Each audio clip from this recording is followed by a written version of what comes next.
So there we go. That was a fun little pizza ad that I decided to create last week with Jono, and it was really inspired by watching tons of episodes of Chef Table throughout the past month. I've just literally been super obsessed with their cinematography and how they really bring out the colors and the deliciousness of all the food that they were making in the show, and they're truly the industry top standard on what food videography should look like. And looking back, after creating this piece of work, I'm so happy that I got inspired by Chef Table because it actually taught me a lot of new things about lighting, camera angles and camera movements, and how to direct the talent. It ultimately made me become a better filmmaker. So in this video, I'm gonna go through kind of like a step-by-step process on how I created this pizza ad. And I'm gonna show you some techniques that I learned from watching Chef Table. And hopefully you can use these techniques when you're doing a restaurant shoot or a lifestyle commercial.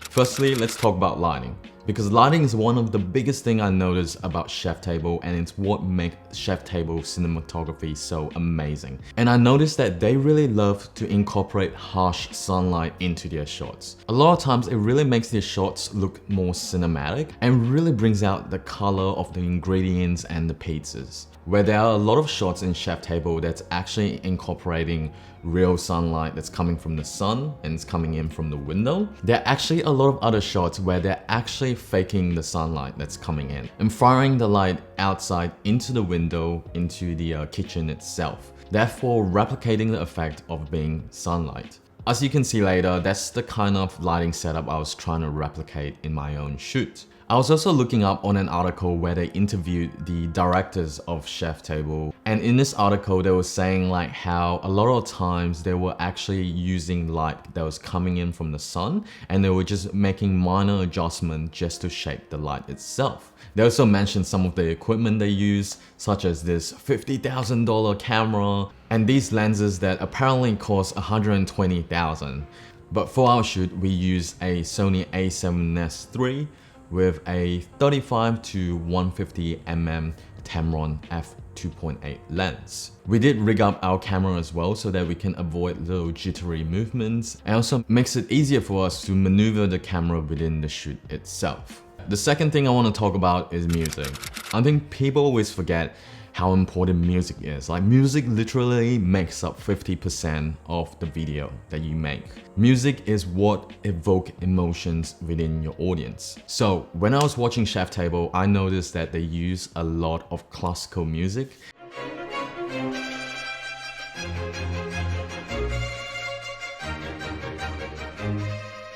It really gives off a vibe of it being elegant and premium, really showing off the craft of these like chefs that they're trying to showcase in the show. That's something that I really want to bring to pizza ad that we made.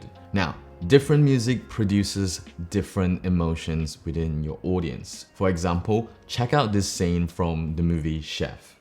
Girl, you know, there's no other place I'd be right now. So you notice, instead of using classical music, they use more of a happy song, and it produces more of a happy vibe. And I do love this vibe as well because it feels like the audience, me, could really relate to it, and it really makes me want to be there in the scene with John and eat the toast that he made. And I think this kind of music paired with food goes really well, and I'm definitely want to explore this next. Okay, moving on to pre-production. For this shoot, I would say majority of the work was done in pre-production and shooting.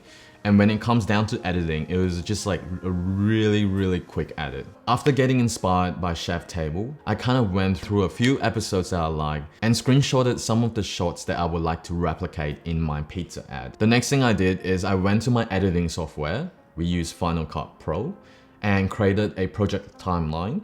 I then put in the music that I chose, and then listening to the beat of the music carefully, I started crafting how I was gonna cut the video by using these markers. After that, I start filling in the timeline with these reference videos that I've screenshotted from the episode. This actually allows me to know exactly what shots I need to get during the shoot. And it just makes it a lot easier because once I get those shots and it comes down to editing, I could just replace the reference shot with the shot that I actually got. So the next time you have a shoot, make sure to do pre-production beforehand.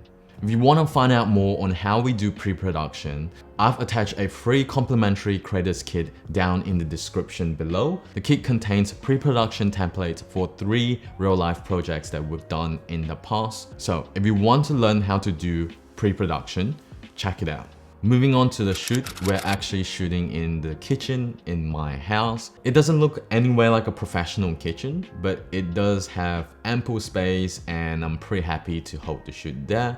If you look towards my right, I've placed a landline 300B right outside my window without any like dome whatsoever, just hard light, just shining in, mimicking sunlight. And then if you swipe to your left, we've got a bit of a field light, just making sure that the subject is like properly lit up. I've noticed a lot of the lights are kind of like reflecting off the white wall on the side of our kitchen and therefore like reflecting light back into our shot. So I didn't like that. So I decided to put a negative fill here so that we can create more contrast in our shots. What's a negative fill? So negative fill basically blocks the light from reflecting off the white wall, so therefore creating more shadows in our shot. And why is creating more shadows good?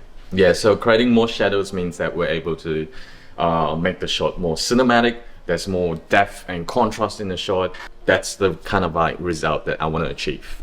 So that's basically the lighting setups that I use for majority of the shots in the video, because once you've nailed your lighting setup, you don't actually have to change it a lot throughout the shoot. Now, remember how we already created our timeline with reference shots in pre-production? So as mentioned, the reference shots gives me a good indicator on what kind of action I should ask Jono to do, what the camera angle is going to be like, whether it's a low angle, close up or wide shot, and also what kind of camera movements I have to do with the camera as well.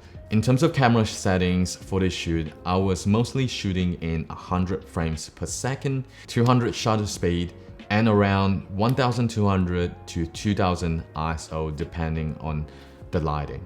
Another lighting setup that I did was the flat lays in our video. I think this one was a bit more challenging because I wasn't sure on how to light up the flat lays. A lot of it is using natural light that's coming in from the window or coming in from our balcony.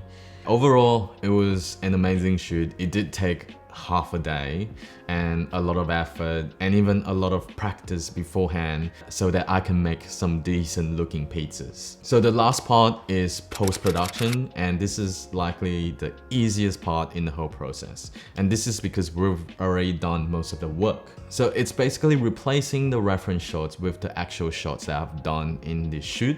And for each shot, I make sure to do some basic color grading and some color correction, making sure the exposure is correct, adjusting the highlights and the shadows just to make the shots look more cinematic. I've also increased some of the saturation for the shots just to bring out the colors of the food and make them more delicious. And one last thing is also to make sure the white balance is correct as well. So even though I was shooting on auto white balance, some of the shots did look a bit orange. That's when I had to adjust the white balance so that the white balance is corrected. Looking back, I'm pretty proud of like this pizza ad that we've created. Although there are definitely a lot of things that I could improve, like some of the lighting of the close-up shots, or even like the pizza making itself, the presentation of the food. It's still a great piece of work that I'm proud of, and I'm happy that I got inspired by one of the best pieces of work on Netflix. And I truly believe that this is the best way to improve cinematography, just by really looking at great work in TV or on YouTube and just simply learning and trying to replicate them in your home setting or in one of your shoots. Anyways, that's it for this video. If there's some of you who's really passionate about turning your videography hobby into a full-time business, we do offer one-on-one personalized coaching, link in the description down below. We also have the Filmmaker Starter Kit, which detail how we went from complete beginners to now running a full-time 6-figure production business. So check it out if you're interested, link also in the description down below. Anyways, have a good one. I'll see you in the next video. Bye bye.